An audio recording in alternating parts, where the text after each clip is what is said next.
பழைய ஓய்வூதிய திட்டம் உட்பட 10 அம்ச கோரிக்கைகளை வலியுறுத்தி ஜாக்டோ ஜியோ சார்பில் மாநிலம் முழுவதும் நவம்பர் 18 அன்று ஒருநாள் அடையாள வேலைநிறுத்த போராட்டம் நடத்தப்பட்டது. எதிர்க்கட்சியாக இருந்தபோது தமது கோரிக்கைகள் ஆட்சிக்கு வந்தவுடன் நிறைவேற்றப்படும் என திமுக உறுதியளித்தது. ஆனால் 4.5 ஆண்டுகள் ஆகியும் கோரிக்கைகள் எதுவும் நிறைவேற்றப்படவில்லை என்று ஜாக்டோ ஜியோ தலைவர் குழுக்கள் குற்றம் சாட்டுகின்றன. இதன் ஒரு பகுதியாக பொள்ளாச்சி தெற்கு ஊராட்சி ஒன்றிய அலுவலகம் முன்பு அரசு ஊழியர்கள் மற்றும் ஆசிரியர்கள் நவம்பர் 18 அன்று போராட்டத்தில் ஈடுபட்டனர். பழைய ஓய்வூதிய திட்டத்தை மீண்டும் அமல்படுத்தல், புதிய முரண்பாடுகளை நீக்குதல், SIR பணிகளில் கட்டாய நியமனத்தை நிறுத்துதல் உள்ளிட்ட கோரிக்கைகளை முன்வைத்து அவர்கள் கண்டன கோஷங்கள் எழுப்பினர். தங்கள் கோரிக்கைகள் டிசம்பர் இறுதி வரை நிறைவேற்றப்படாவிட்டால் வர இருக்கும் சட்டமன்ற தேர்தலில் அதற்கான தாக்கம் தெளிவாக பிரதிபலிக்கும் என்றும் தொடர்ந்து தீவிரமான போராட்டங்களில் ஈடுபட வேண்டிய நிலை உருவாகும் என்றும் அவர்கள் எச்சரித்தனர். பள்ளிகள், வருவாய் அலுவலகங்கள், ஊராட்சி ஒன்றியங்கள் உள்ளிட்ட பல துறைகளில் நவம்பர் 18 பணிகள் பாதிக்கப்பட்ட நிலையில் ஜாக்டோ ஜியோவின் வேலை நிறுத்தம் கோவையும்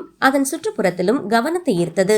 கடந்த ஆட்சி காலத்தின் இறுதியில் 22 கோரிக்கைகளுடன் ஜாக்டோ ஜியோ போராடி கொண்டிருந்த காலத்தில் ஒவ்வொரு போராட்டத்தின் பொழுதும் நேரடியாக போராட்ட களத்திற்கே வந்து இன்றைய தமிழக முதலமைச்சர், அன்றைய எதிர்க்கட்சித் தலைவர் ஒவ்வொரு போராட்டத்திலும் ஜாக்டோ ஜியோவுக்கு ஆதரவளித்தார். இந்த ஆட்சி வந்து முதல் முறையாக வாழ்வுரிமை மாநாடு நடத்திய பொழுது ஆட்சி வருவதற்கே நீங்கள் தான் ஒரு காரணம் என்று அப்ரிசியேஷன் செய்தார். ஆனால் இந்த 4.5 ஆண்டு காலத்தில் ஒரு கோரிக்கையை கூட ஏற்றுக்கொள்ளாமல் 22 கோரிக்கைகளாக இருந்தது என்று 31 கோரிக்கைகளாக அதிகமாகி இந்த ஆட்சியிலும் மேலும் பல அவலங்களை அரசு ஊழியர் ஆசிரியர்கள் சந்தித்து வருகிறார்கள். இந்த 31 கோரிக்கைகளில் 10 முத்தாய்ப்பான கோரிக்கைகளை பழைய ஓய்வூதிய திட்டத்தை அமல்படுத்த வேண்டும், இடைநிலை ஆசிரியர் உட்பட்ட அனைத்து ஊழியர்களுக்கு மத்திய அரசுக்கு இணையான ஊதியத்தை வழங்க வேண்டும், தொகுப்பூதியம் மதிப்பூதியத்தில் பணியாற்றிக் கொண்டிருக்கூடிய அத்தனை பணியாளர்களையும் நிரந்தர காலமுறை பணி நியமிக்க வேண்டும் போன்ற 10 அம்ச கோரிக்கைகளை வலியுறுத்தி ஜாக்டோ ஜியோவினுடைய அடையாள வேலைநிறுத்த போராட்டம் இன்று நடைபெற்று வருகிறது. இந்த வேலைநிறுத்த போராட்டத்தின் முடிவாக எந்த ஒரு முக்கிய அரசாணையும் அரசு வெளியிடப்பட்டால் தொடர்ந்து தொடர் வேலை நிறுத்தங்களை அரசு சந்திக்க வேண்டும் என்று